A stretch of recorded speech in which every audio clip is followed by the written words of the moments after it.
ನಮಸ್ಕಾರ. ಡಾಕ್ಟರ್ ರಾಜಾ ವೆಂಕಪ್ಪ ನಾಯಕ್, ತಾಲೂಕು ಆರೋಗ್ಯ ಅಧಿಕಾರಿಗಳು, ಸೊಗೂರು. ನಾವು ಹೋದ ವಾರ ಕೊಡೆಕಲ್ದಲ್ಲಿ ಮತ್ತು ಕಕ್ಕೇರ ಮತ್ತು ರಾಜನಕೊಳ್ಳೂರಿಗೆ ವಿಸಿಟ್ ಮಾಡಿದ್ದೀವಿ.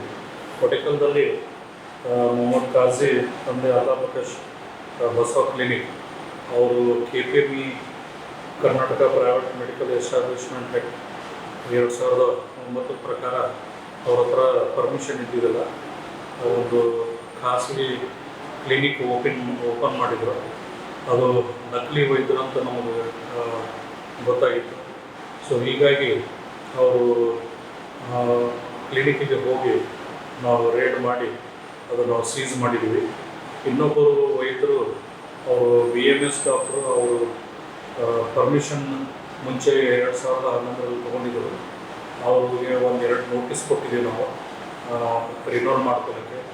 ಅವರು ತೊಗೊಂಡಿದ್ದಲ್ಲ, ಅವ್ರಿಗೂ ಕೂಡ ಸೀಸ್ ಮಾಡಿದ್ದೀವಿ. ಈಗ ಮತ್ತೆ ಅವ್ರಿಗೆ ಇನ್ನೊಂದು ಸಲುವಾಗಿ ಪರ್ಮಿಷನ್ ಹಾಕಿದ್ದಾರೆ.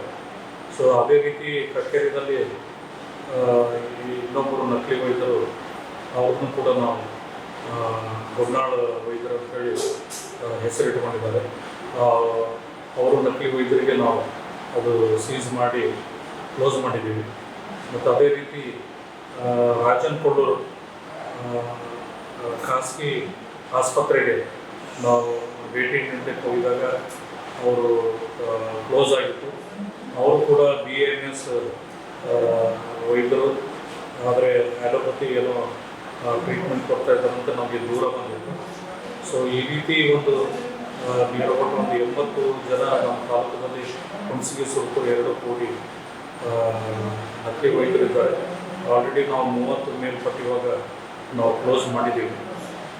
ಮತ್ತು ಎಲ್ಲಿ ಆಯುಷ್ ವೈದ್ಯರು BMS ಡಾಕ್ಟರ್ಸ್ ಆಗಲಿ, BHMS ವೈದ್ಯರಾಗಲಿ ಅವರು ಪ್ರಾಕ್ಟೀಸ್ ಮಾಡ್ತಾ ಇದ್ದಾರೆ, ನಾವು ಅಲ್ಲಿ ಅವರು ವಿಸಿಟ್ ಮಾಡಿ ಅವರು ಯಾವ ಸಿಸ್ಟಮ್ದಲ್ಲಿ ಪ್ರಾಕ್ಟೀಸ್ ಮಾಡ್ತಾ ಇದ್ದಾರೆ ಅದನ್ನು ಕೂಡ ನಾವು ಚೆಕ್ ಮಾಡ್ತಾ ಇದ್ದೀವಿ. ಮತ್ತು ಯಾರು KPME ಅಡಿಯಲ್ಲಿ ಪರ್ಮಿಷನ್ ತೊಗೊಂಡಿಲ್ಲ, ಕರ್ನಾಟಕ ಮೆಡಿಕಲ್ ಎಸ್ಟಾಬ್ಲಿಷ್ಮೆಂಟ್ ಆ್ಯಕ್ಟ್ ಅಡಿಯಲ್ಲಿ ಪರ್ಮಿಷನ್ ತೊಗೊಂಡಿಲ್ಲ, ಈ ಖಾಸಗಿ ಆಸ್ಪತ್ರೆಯವರು ನಮ್ಮ ಹತ್ರ ಪರ್ಮಿಷನ್ ತೊಗೊಳ್ಬೇಕು ಆರೋಗ್ಯ ಇಲಾಖೆಯಲ್ಲಿ ಅಂತ ಒಂದು ಪರ್ಮಿಷನ್ ತೊಗೊಳ್ಳೋರಿಗೆ ನಾವು ನೋಟಿಸ್ ಕೊಟ್ಟಿದ್ವಿ. ಇನ್ನೂ ಕೂಡ ತೊಗೊಂಡಿಲ್ಲ ಅಂದರೆ ನಾವು ಸೀಸನ್ ಕೂಡ ಮಾಡಿದ್ದೀವಿ.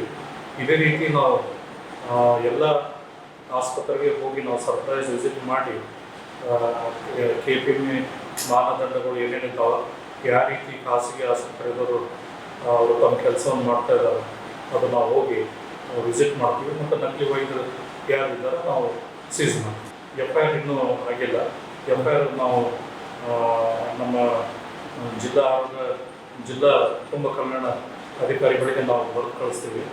ಅವ್ರು ಇಂಟರ್ನಲ್ ಸಭೆಯಲ್ಲಿ ಮೀಟಿಂಗ್ದಲ್ಲಿ ಇಟ್ಟು ಅದು ಡಿಸೈಡ್ ಅಂದರೆ FIR ಮಾಡಲಿಕ್ಕೆ ನಮಗೆ ಪರ್ಮಿಷನ್ ಕೊಡ್ತಾರೆ.